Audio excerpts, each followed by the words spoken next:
The Lord be with you. And with your spirit. A reading from the Holy Gospel according to Saint Luke. Glory to you, O Lord.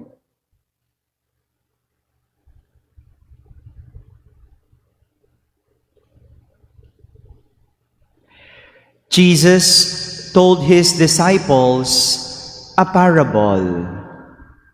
Can a blind person guide a blind person?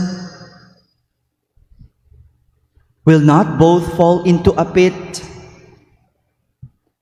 No disciple is superior to the teacher, but when fully trained, every disciple will be like his teacher.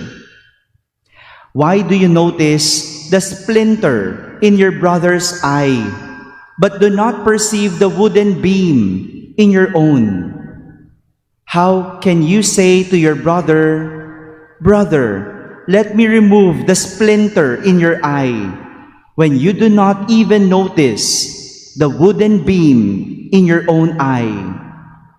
You hypocrite! Remove the wooden beam from your eye first, then you will see clearly to remove the splinter in your brother's eye. My friends, the Gospel of the Lord. Praise to you, Lord Jesus Christ. Please be seated. Good morning, my dear brothers and sisters. If life is a sports game, how do you like to play it? If life is a sports game, how do you like to play it?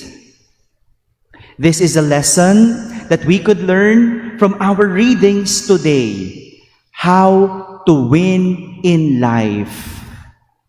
Do you want to win in life? Hello? Tinatanong pa lang, hindi pa tayo sumasagot. Paano tayo mananalo niyan? Diyos mio, di ba? Tulala lang tayo in life. Pag tinanong ka, do you want to win in life? Yes!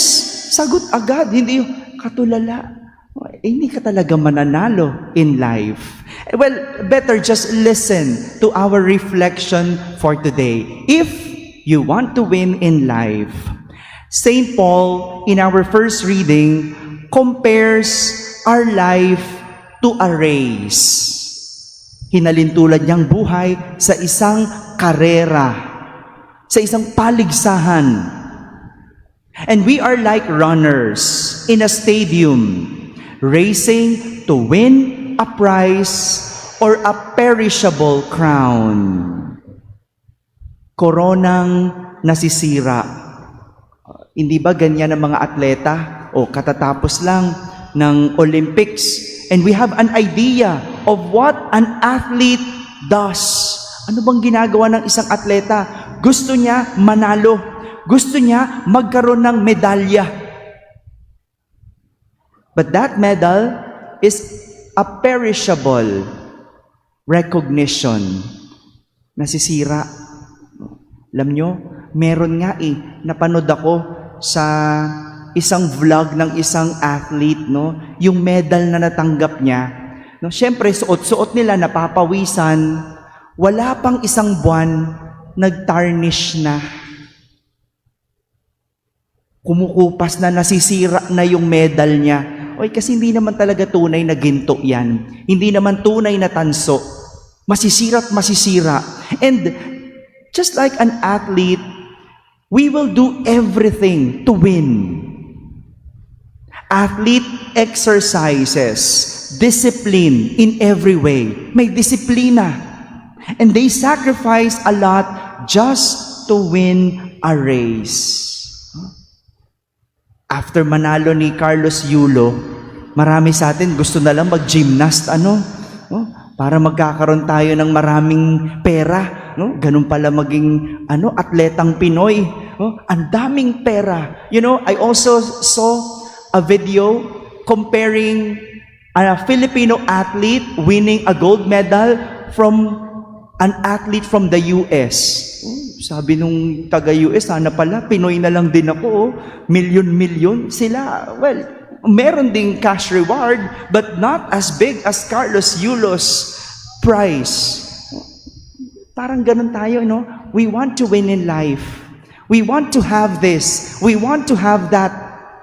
Because we feel winning in life means having perishable things. Magkakotse, magkabahay, maraming pera. Yan ang para sa atin winner in life.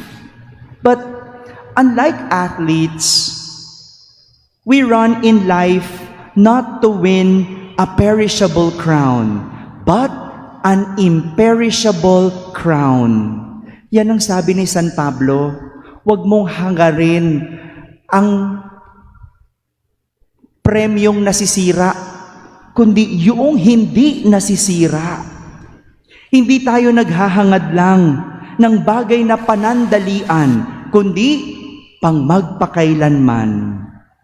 Like athletes, we do everything, not only to win the race, but to finish our race. There is a discipline that needs to follow for us to win.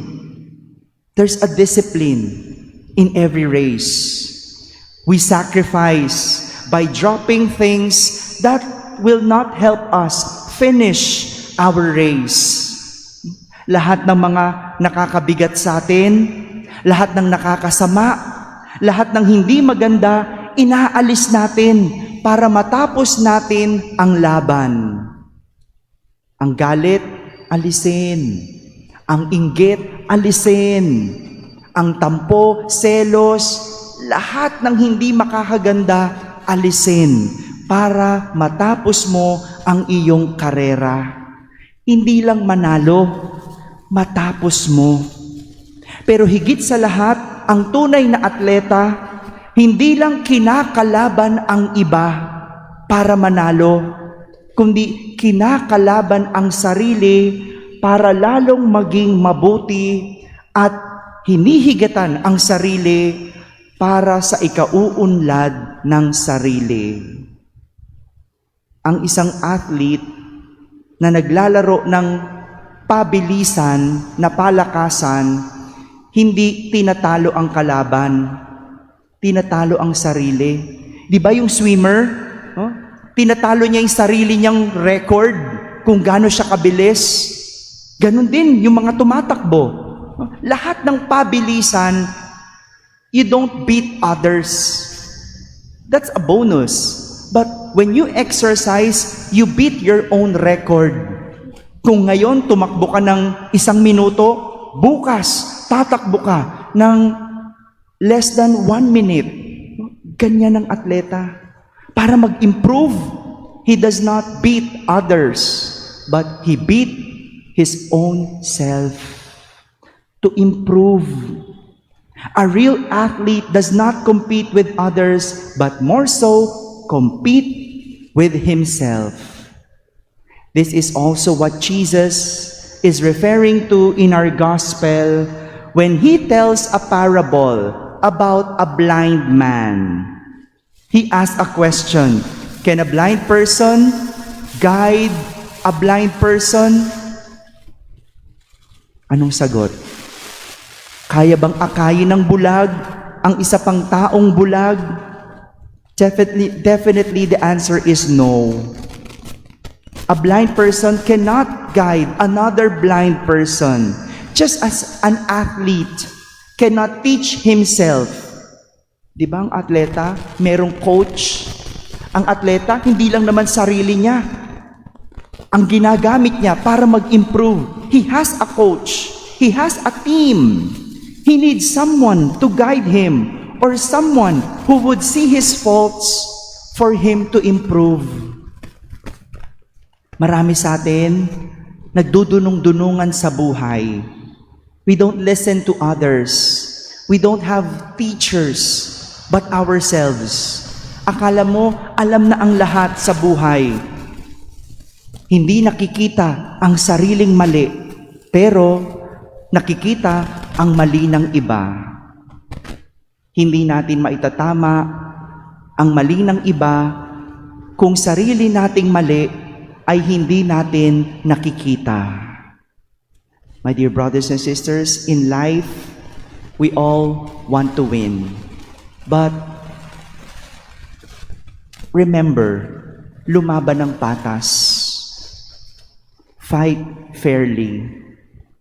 My dear brothers and sisters, in life, we race not to compete with others, but to improve by competing with ourselves.